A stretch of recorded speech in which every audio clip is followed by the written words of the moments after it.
A corporation is not a person, it doesn't think. People in it think. And for them, it is legitimate to create terminator technology so that farmers are not able to save their seeds. Seeds that will destroy themselves through a suicide gene. Seeds that are designed to only produce crop in one season. You really need to have a brutal mind. It's a war against evolution to even think in those terms. But quite clearly, profits are so much higher in their minds.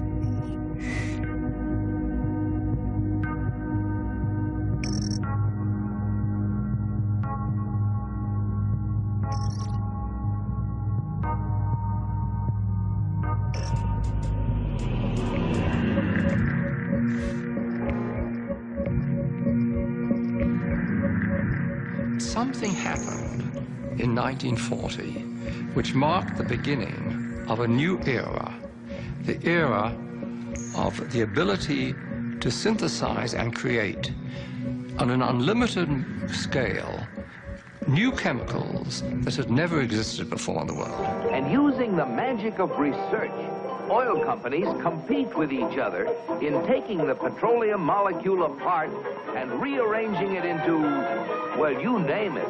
So suddenly it became possible to produce any new chemicals, synthetic chemicals, the likes of which had never existed before in the world, for any purpose and at virtually no cost. Fabrics, toothbrushes, tires, insecticides, cosmetics, weed killers, a whole galaxy of things to make a better life on Earth.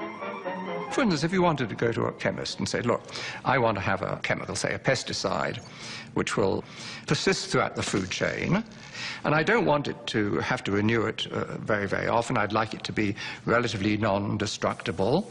And then he'd put two benzene molecules on the blackboard and add a chlorine here and a chlorine that, and that was DDT. When the 8th Army needed Jap civilians to help them out in our occupation, they called on native doctors to administer DDT under the supervision of our men to stem a potential typhus epidemic. Dusting like this goes a long way in checking disease, and the laughs on them. Pardon our dust.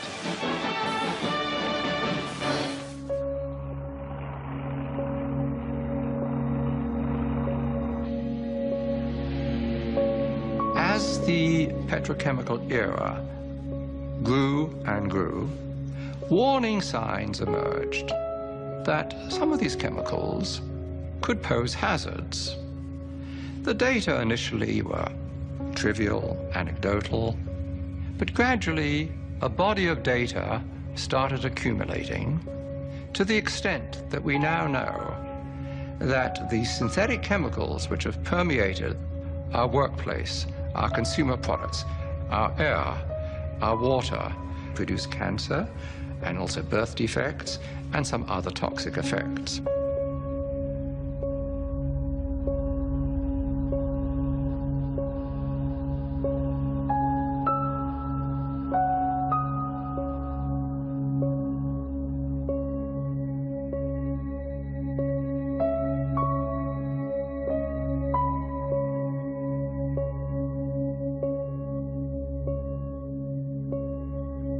Furthermore, industry has known about this, at least most industries have known about this, and have attempted to trivialize these risks.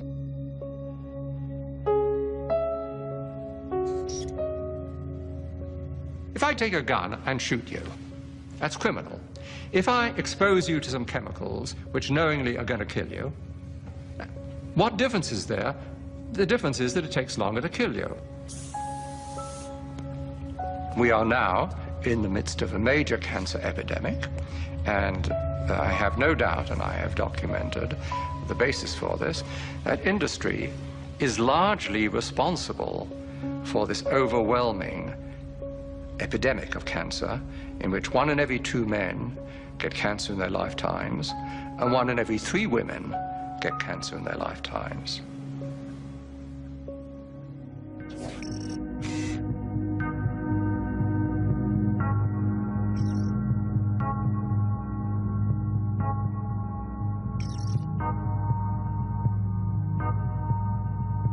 Towards the end of 1989, a great box of documents arrived at my office without any indication where they came from.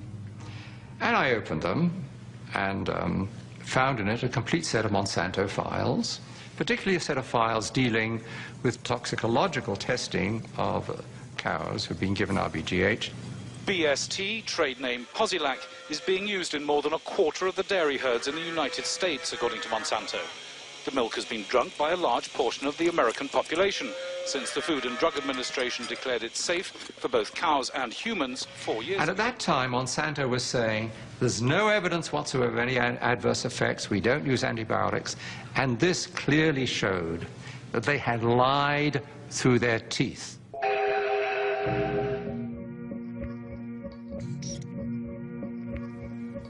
The files described areas of chronic inflammation in the heart, lung, kidney, spleen, also reproductive effects, also a whole series of other problems. The most comprehensive independent assessment of the drug concludes that BST results in unnecessary pain, suffering and distress for the cows. This is not acceptable for a drug designed simply to increase milk production. It is a silly product. We have the industrial world is awash in milk. We're overproducing milk. We actually have governments around the world who pay farmers not to produce milk. So the first product Monsanto comes up with is a product that produces more of what we don't need.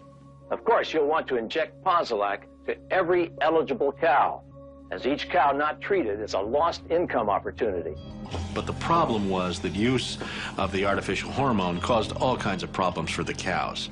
It caused something called mastitis, which is a very painful infection of the udders.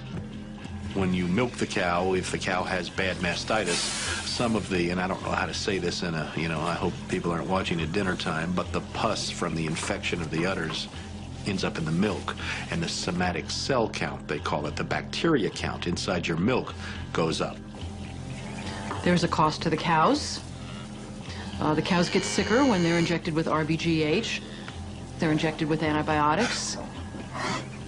We know that people are consuming antibiotics through their food, and we know that that's contributing to antibiotic-resistant bacteria and diseases. And we know we're at a crisis when somebody can go into a hospital and get a staph infection and it can't be cured and they die. That's a crisis. Bad for the cow, bad for the farmer, bad potentially for the consumer. The jury is out. We see a lot of conflicting evidence about potential health risks. And of course, as a consumer, my belief is, why should I take any risk?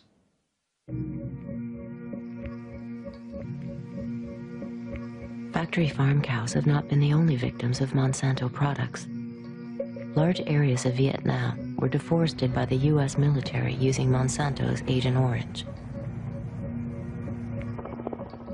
The toxic herbicide reportedly caused over 50,000 birth defects, as well as hundreds of thousands of cancers in Vietnamese civilians and soldiers, and in former American troops serving in Southeast Asia. Unlike the Vietnamese victims, U.S. Vietnam veterans exposed to Agent Orange were able to sue Monsanto for causing their illnesses. Monsanto settled out of court, paying $80 million in damages, but it never admitted guilt.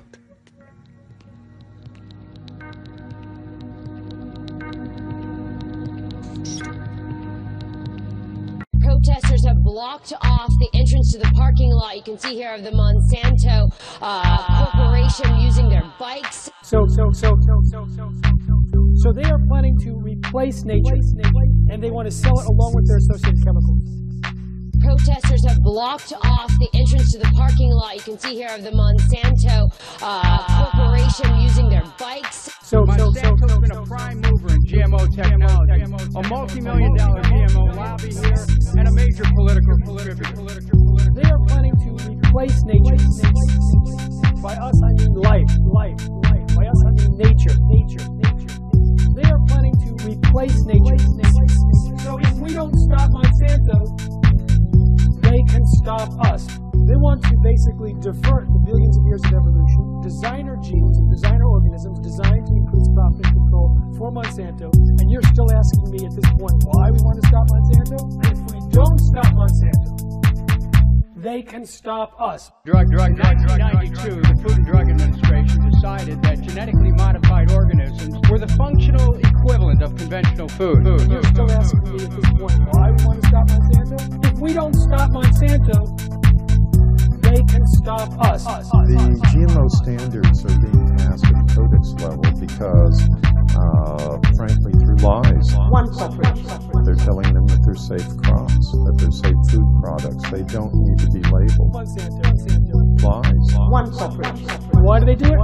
Drive profit. To figure out ways so that they can patent, own, and control the food supply and the agricultural system. So one corporation. So they are planning to replace nature, and they want to sell it along with their associated chemicals.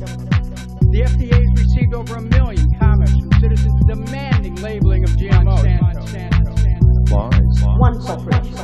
The FDA has argued at codex meetings that the average consumer is too ignorant.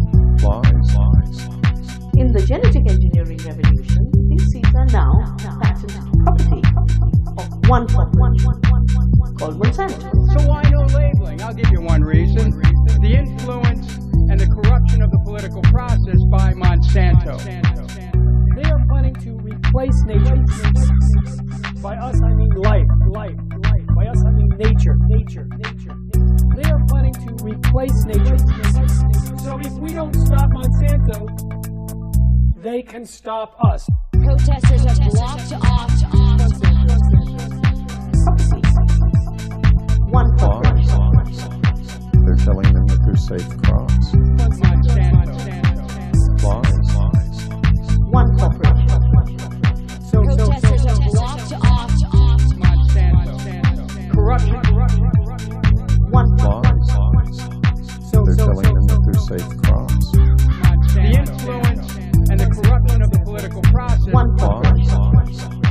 So why no labeling? I'll give you one reason. They want to basically design organisms designed to increase profit control for Monsanto. And you're still asking me at this point why we want to stop Monsanto?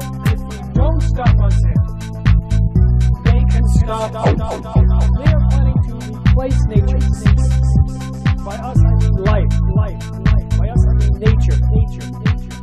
They are planning to replace nature. So if we don't stop Monsanto, they can stop us.